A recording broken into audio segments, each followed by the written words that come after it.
Assalamualaikum warahmatullahi wabarakatuh. Saya ucapkan terima kasih kepada Ibu Wilda Herlita sebagai dosen pengampu mata kuliah pengelolaan limbah agroindustri yang telah mempersilahkan kelompok kami untuk mempresentasikan tugas akhir kami. Yang berjudulkan penanganan limbah dalam mengatasi pencemaran limbah industri di pabrik tapioka. Di sini saya tidak sendiri, saya bersama teman-teman saya, yaitu Tio Pelestarigan, Resawan Humala Irham Siregar, Gedein Rahmawan, dan Casey Gabriela. Dan saya sendiri, Dewi Sintika Bersembiri. Adapun latar belakang dari penelitian kami kali ini adalah industri tapioka merupakan salah satu sektor pengolahan yang memanfaatkan singkong sebagai bahan baku utama. Proses pengolahan singkong menjadi tapioka melibatkan beberapa rangkaian seperti pencucian, pemarutan, pemisahan pati, dan pengeringan. Setiap tahapan dari proses ini berpotensi menghasilkan limbah seperti limbah cair, gas, maupun padat. Limbah cair sebagai salah satu produk utama dari limbah produksi tapioka seringkali mengandung kadar bahan organik yang tinggi seperti karbohidrat, protein terlarut, dan bila limbah dibuang langsung ke badan air tanpa pengolahan dapat menyebabkan peningkatan biochemical oxygen demand atau BOD dan chemical oxygen demand atau COD yang signifikan.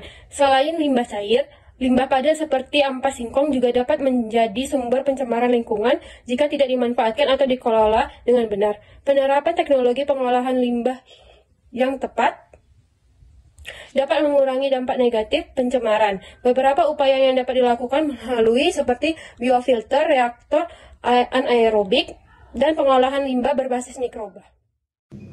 Adapun tujuan dari penelitian tersebut yaitu satu, untuk menganalisis sistem penanganan limbah industri tapioka pada PT XYZ. Kedua, mengidentifikasi strategi optimal untuk mengurangi beban pencemaran yang sesuai dengan karakteristik limbah dari industri tapioka tersebut. Adapun metode penelitian yang kami lakukan yaitu berdasarkan studi literatur atau pendekatan kepustakaan atau library research. Pelaksanaan metode ini dilakukan untuk menambah pengetahuan mengenai pengolahan limbah industri tapioka. Selain itu, adanya metode studi literatur dilakukan untuk memecah permasalahan yang dialami oleh industri pada umumnya.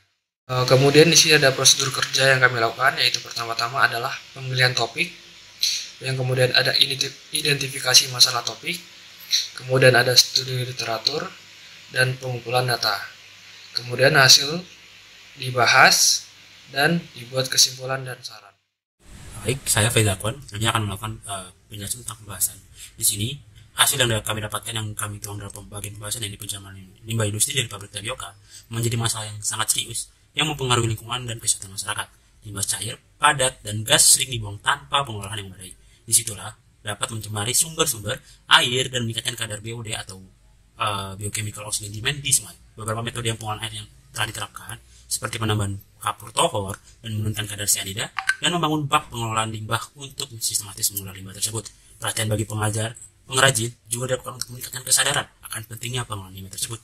Yang kedua, banyak pabrik yang masih membuang limbah tanpa proses yang tepat, tanpa pengolahan dan sebagainya. Sehingga kita balik ke topik pertama juga, itu sangat mempengaruhi dan dapat membahayakan sumber-sumber air yang ada di lingkungan sekitar.